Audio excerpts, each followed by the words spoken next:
a nonprofit based in New York that focuses on international human rights to advance reproductive freedom and gender justice more broadly.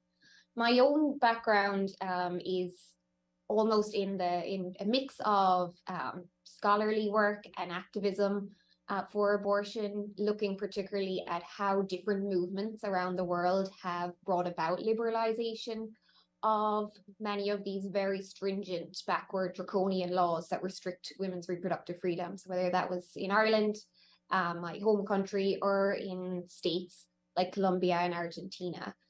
But with the Global Justice Center right now, our work is looking to those models from other states and from strong feminist movements that have achieved the unthinkable to see what advocates within the United States can learn from that. And key to many of these movements has been a turn and an embrace of the international human rights legal framework. And one of the reasons for that, and why oftentimes this hasn't been seen as a helpful framework to use in the United States, has been sometimes a unhelpful embrace of the idea of US exceptionalism. And even though the US rightly holds other states to account for violations of international human rights, it's shocking the extent to which both the administration here and, frankly, many civil society groups have not highlighted how the US is failing to uphold its international human rights obligations. And what we're seeing and what has played out in other countries is that using the international human rights framework has real advantages for when you want to go on the offensive. So for 50 years, the reproductive justice movement here in the US worked defensively to try and stop the whittling away of the constitutional protection established in Roe versus Wade. But now we're facing an environment that's untethered to the right that was protected in Roe v. Wade. We don't have that constitutional protection. And we need to look to a longer lasting framework that provides affirmative support for a woman and pregnant person's right to reproductive freedom, and also looks beyond just abortion care. The reproductive justice movement, which is grounded in ideas of universal human rights, has long been trying to educate us that the right to reproductive freedom must include more than abortion care, contraception care, and look at how society can support a woman, her community, and her family's right to raise families in a healthy environment and have the resources to do so, free from discrimination. And part of our work at present is also documenting the violations of human rights that are occurring in this country on a massive scale. 22 million women do not have access to safe, legal abortion care right now. Not that, of course, there are phenomenal networks that are trying to improve access where abortion is illegal in this country, but it is still necessary to document the harms that are and the human rights violations that are being experienced, including violations of the right to life, health, privacy, the freedom from cruel, inhuman, degrading treatment, and women's right to raise their families in healthy environments and make decisions about their pregnancy. It's important to hold the US to account for what it's doing to women in this country on the global stage, and we would be remiss in civil society organizations if we did not try to do that. At present, with a coalition of up to 50 organizations, we're making a submission to the UN documenting many of the harms that have played out in just this short 6 month, 8-month period since the Dobbs decision, and highlighting how women's rights are being undermined in a grave and systematic way in this country. And what is important about using this framework is how it really embraces intersectionality and looks at how those who are most impacted feel and experiences these harms, and how their experiences, including systematic failures to provide healthcare in this country, to address the criminal legal system that disproportionately impacts Black and brown persons in this country, to highlight this real failure to protect human rights for citizens and non-citizens in this country. Thank you. Thank you so much to each of you, to our panelists. I think we're now going to open up the floor for questions. And if folks just want to put their name, outlet, and their question in the chat, that would be great. And if it's directed at a particular panelist, we're for all of them. So thank you.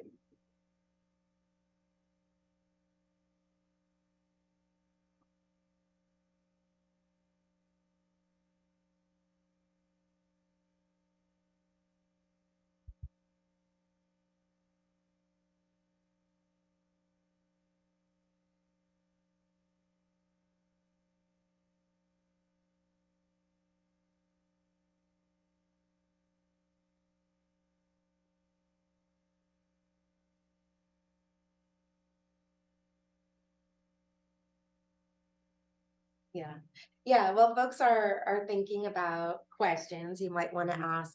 I think it would be good, in terms of challenges. Chris talked, about some of the cause for optimism. We have a lot of innovative thinking here, as Christine was touching about, using different models that maybe we haven't in the past. But what do you see? What do you all see in terms of the biggest challenges for abortion access here in the US and also globally? Because we know the impact of the Dobbs decision does not just affect the US, it has a global impact as well. So what do you see as the biggest challenges we might see in 2023 and beyond? If anyone can start. So let me just say that we talked about the opposition, and I think that's a good place to start in terms of challenges, because the opposition isn't just to abortion. It is to this broader reproductive justice agenda and to human rights writ large, to be honest. And so I think the opposition is often underestimated in their vision and in their reach and in their resources. And the opposition is really connected to anti-democratic movements and white supremacist movements and nationalist movements and anti-LGBTQI movements. I mean, these are all connected and part of a broader array of anti-rights actors. And so a challenge for us is to untangle all of these connections, to figure out how to address them and how to counter them and really to get ahead of them rather than being in a defensive posture. So I would say that is a pretty big challenge that we're facing right now. And it plays out in sometimes in smaller ways, or it's not small, but when I think about what could happen with the Helms Amendment, if we were able to interpret the Helms Amendment in the way that we think it should be interpreted, millions of people could get care in humanitarian settings, to save their lives, for the health of the woman. This is easily done. And it could dramatically transform the lives of millions of people. And it's not being done, I think, because of a sense of fear of the opposition. Yeah. I might jump in there on the Helms Amendment in particular, because it's just so striking that an administration that has said it wanted a whole of government approach to protecting and safeguarding abortion access and, building back to Roe versus Wade, won't do simple things that, as Anu said, could dramatically expand access worldwide. We have worked with the administration through legislators, through going directly to USAID, to going to the Gender Policy Council, or turned around any moment possible to say, oh, talk to someone else, whereas this is something the administration could be doing. So there's a real problem. I think it points to a deeper sense of complacency in not addressing really the human rights and dignity of those who are being impacted by this. It's too, just like with the Hyde Amendment, it was too easy for those with power and those in Washington or elsewhere to not have to think about women and girls and pregnant people who cannot afford access to care and cannot afford access to health care more broadly.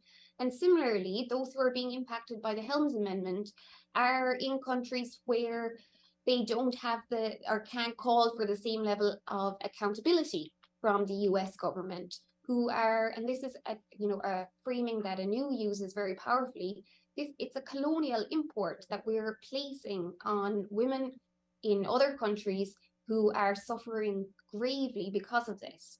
So as well as attacking, oppositional strategies, which we have to do, there's a real need to undercut this ideology that acts as if it is legitimate to have any legislation, whether it's foreign policy or domestic policy, that undermines the bodily autonomy of women. That shouldn't be considered legitimate. And a whole of government approach from the US, the goal should be to completely eviscerate any policies that don't respect women's autonomy in this way.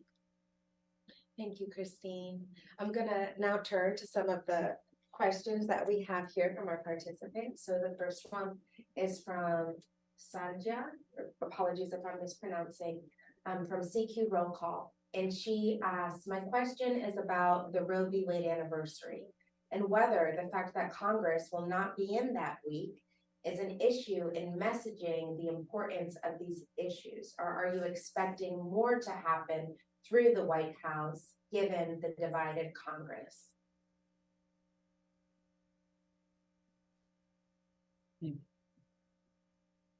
don't know the answer to that one. Definitely, you may be the best place to answer that, actually.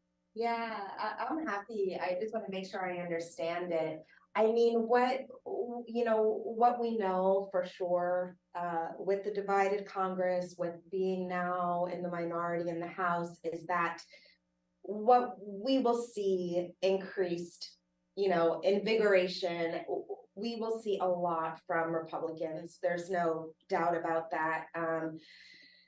Things that are going to try to impact abortion policies and access in this country, but also globally. We'll expect to see the no taxpayer funding for abortion bill coming up the week that they return after, the anniversary of what would be the anniversary of Roe v. Wade, and that will prohibit any federal funding for abortion. So this affects any type of, Hyde iterations. This affects Helms as well, and others too. And so I think we will see this.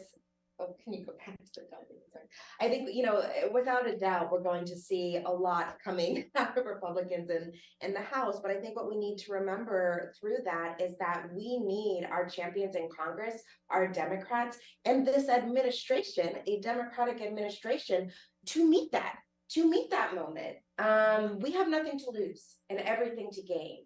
And so I think it's absolutely essential. And as Christine said, that we cannot be providing services in humanitarian settings for survivors of rape, for someone whose life is endangered should they continue a pregnancy to term, and that this administration cannot openly say that, or even not to openly say it, just to do it, just to provide the services, is a real cause of concern. And so we need to meet this moment. The election was very clear. Yes, we lost the House. We did not have the outcome that was expected. This was, the Senate is still remaining in Democratic control. There's still a lot of good that can happen here. And so we need to be having accountability, met. Next question. This is from Patrick Adams. To the extent that much of the harm of Helms rests on the overinterpretation by USAID, what potential is there for minimizing those harms, while at the same time lobbying for Helms removal? Yeah, there's a lot of potential. And that's a great question, Patrick, because there's a lot that can be done within the aid and bureaucracy and through the State Department as well, that does not require Congress. And so that's what we've been advocating for. There could be a lot of education to implementing partners that as to what is allowable under the Helms Amendment. There could be information about how to correctly interpret not just Helms, but the Leahy Amendment, Silgender, and many other amendments.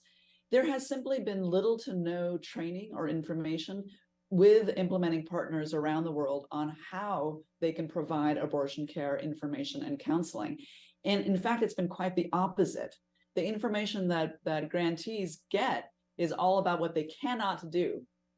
What we're asking for is for them to flip the script and say what can be done. And there's a lot that can be done. And so I think you're right that there is a great deal that USAID on its own could just do. Anything to add from any? Okay, now our next question. This is Rachel from Bloomberg. How can states where abortion is legal respond to the influx of patients from out of state? What sorts of legal protections can they offer to providers?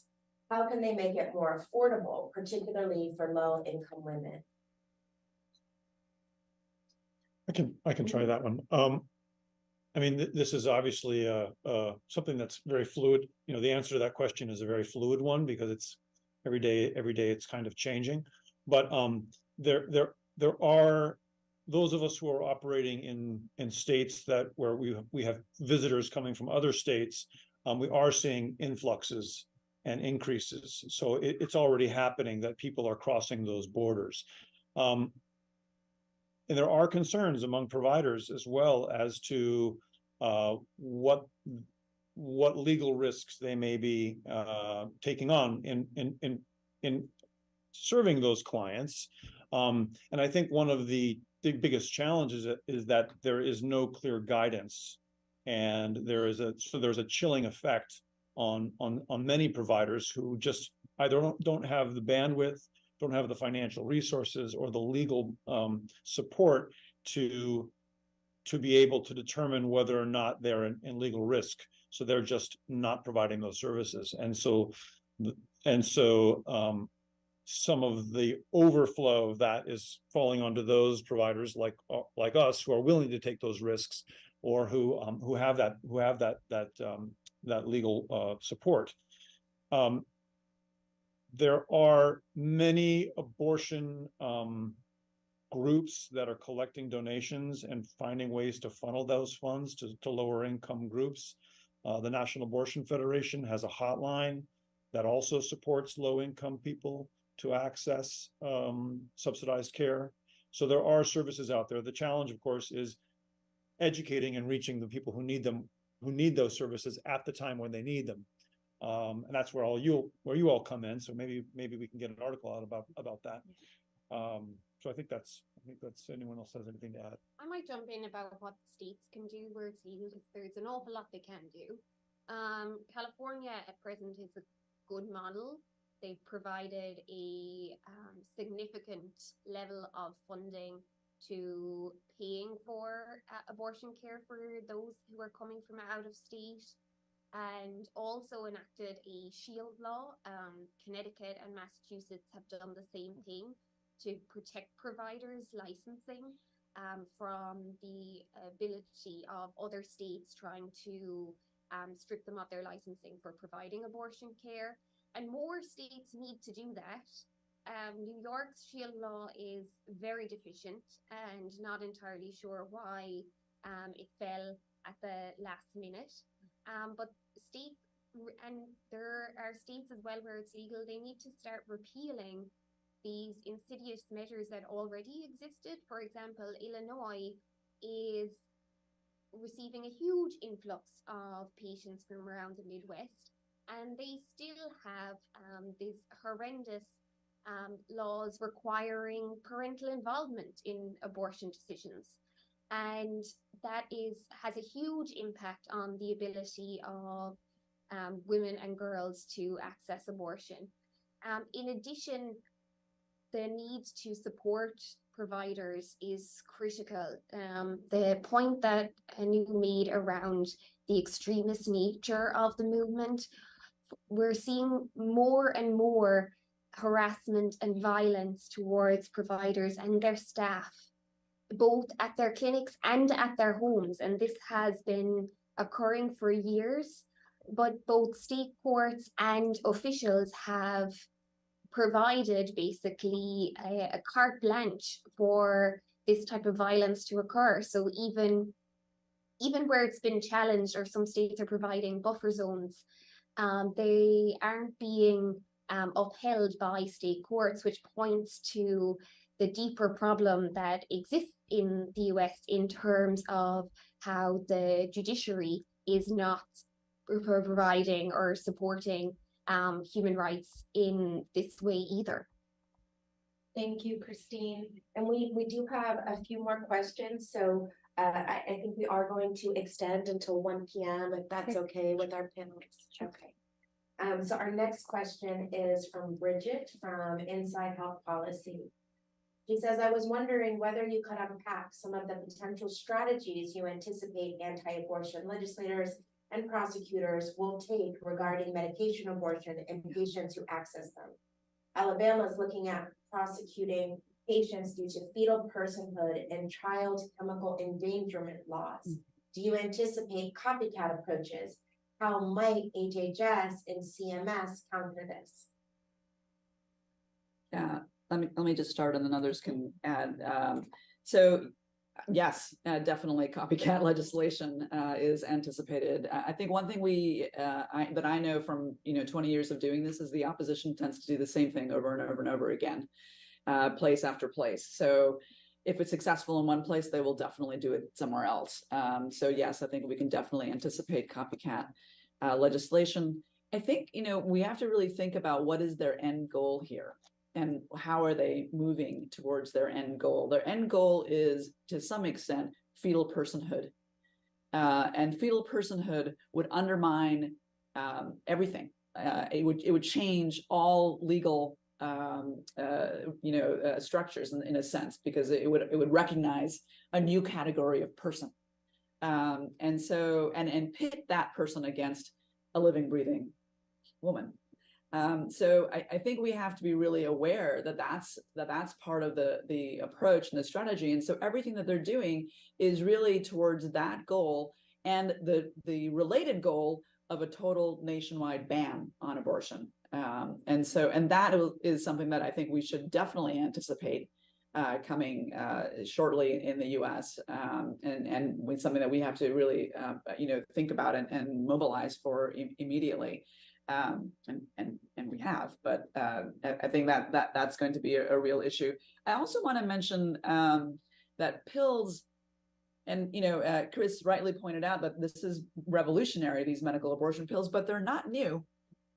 This technology has frankly been around for decades, and it was women themselves that recognized that abortions can be caused by misoprostol and innovated this technology. And in the rest of the world, people don't need a prescription to get medical abortion pills. There is not a certification process for doctors or pharmacists. So once again, our regulatory regime is placing barriers where none are medically necessary. And the World Health Organization, the leading agency in our sector, has recognized self-managed abortion as a method of safe abortion care. So we have a long way to go. And I think what we should see in terms of legislation is efforts to really undermine access to medical abortion pills in any way possible. Others to add? I guess we could just say that as well.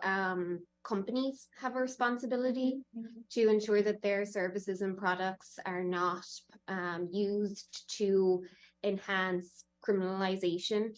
And while it's very troubling that many companies that we are operating in a legal framework where there aren't sufficient data protection laws, the Federal Trade Commission could enact policies similar to, for example, the GDPR in Europe to prevent our data being provided to third-party interlocutors, whether it's anti-abortion centers or prosecutors, and those companies do have a responsibility to protect the human rights of their users. But there's also a role for the government to ensure that companies are doing that, and these measures do exist because while at present most of the complaints as such who have been delivered to law enforcement have come from the individuals in the healthcare system itself, it's more than likely, and the risk is there, that prosecutors will rely more and more on location data, phone searches, and there should be protection against that. Okay, just one more thing. Christine reminded me of, we also need to be concerned about censorship and information, because right now information is really key. And, you know, people need information on how to use medical abortion pills, where to get those pills. And I think we have to be concerned not only about laws that censor or potentially censor information, but companies. The major tech giants have already practiced censorship when it comes to abortion. iPass's YouTube channel was taken down. And so we, you know, and reinstated, but not without advocacy.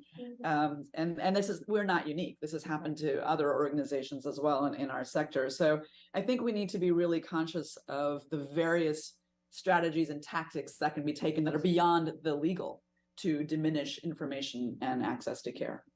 Thank you, Anu.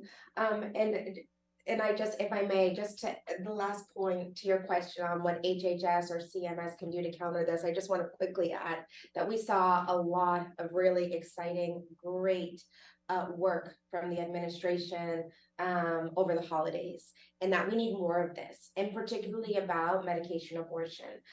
We saw amazing things out of the FDA. We know that there will be increased access to medication abortion at pharmacies with like Walgreens and CVS. We saw action out of DOJ that made very clear that the mailing of these abortion medication is lawful. And there's no challenge under Comstock or any other law to that. This is lawful.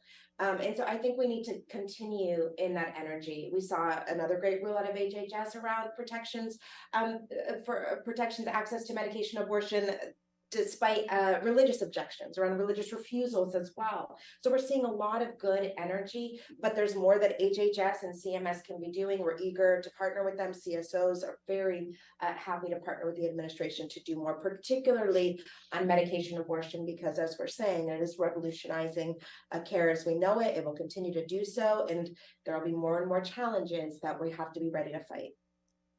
Okay, and then on our next one, this is also from Beth. Oh, sorry. This is Beth from Inside Health Policy.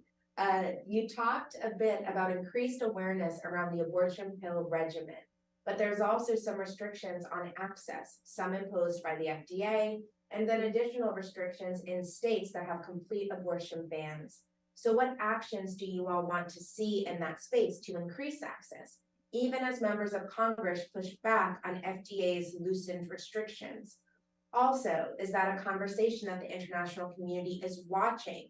Does it tie back into the UN human rights complaints? It's a long question. I can also break it down. If you want to start. I mean, I think on the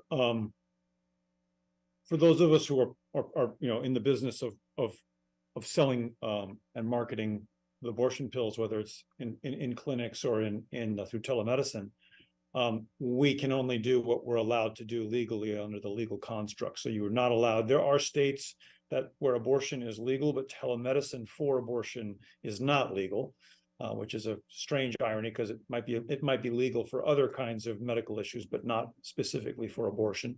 So these are, you know, I think to go back to what are the challenges, I think there are some structural challenges which have to do with the legal frameworks and have to do with advocacy and policy change, which result in laws that enable healthcare providers to provide that healthcare. And then there are shorter term, which are maybe not structural, but shorter term accommodations.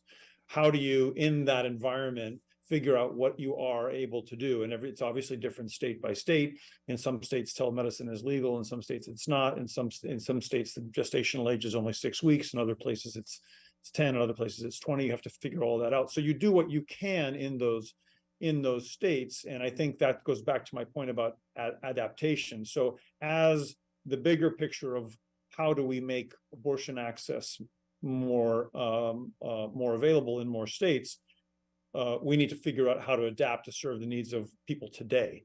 So I think there's a second part of that question, which maybe someone else can answer. She says, so what actions do you all want to see to increase access, even as some members of Congress push back on FDA's loosened restrictions? Is that a conversation that the international community is watching? And does it tie back to the UN human rights complaints that you mentioned, Christine? Yeah, I can take this in terms of what activists and providers are looking for from the FDA. I mean, even the move that they did last week in the talk about a provision of abortion pills in Walgreens or CVS and larger pharmacies. I mean, there's still abortion is still exceptionalized within that framework, including the need to have a designated compliance officer. You don't need that for other drugs.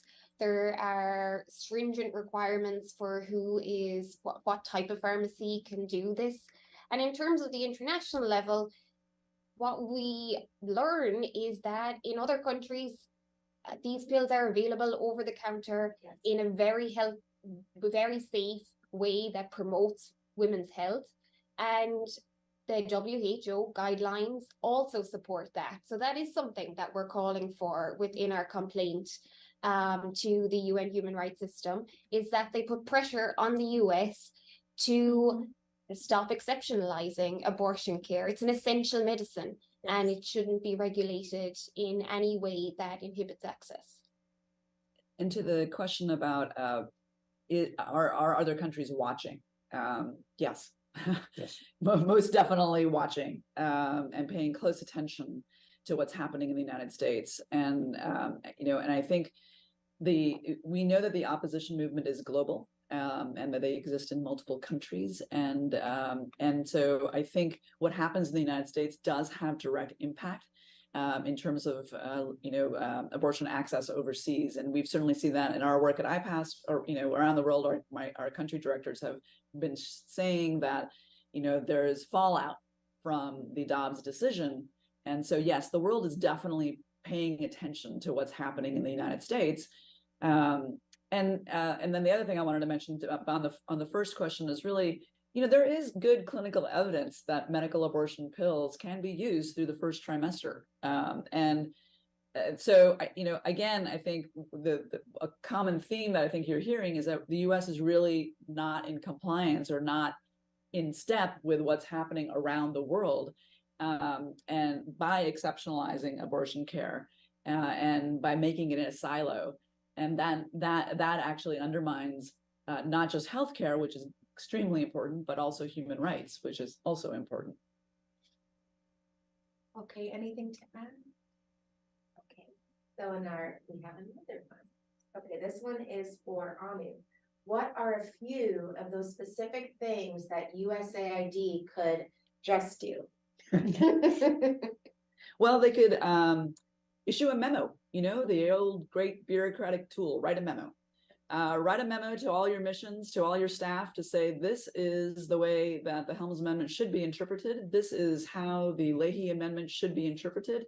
And then accompany that, follow that up with a set of communications tools to actually explain to everyone internally within AID how these policies should be enforced and implemented.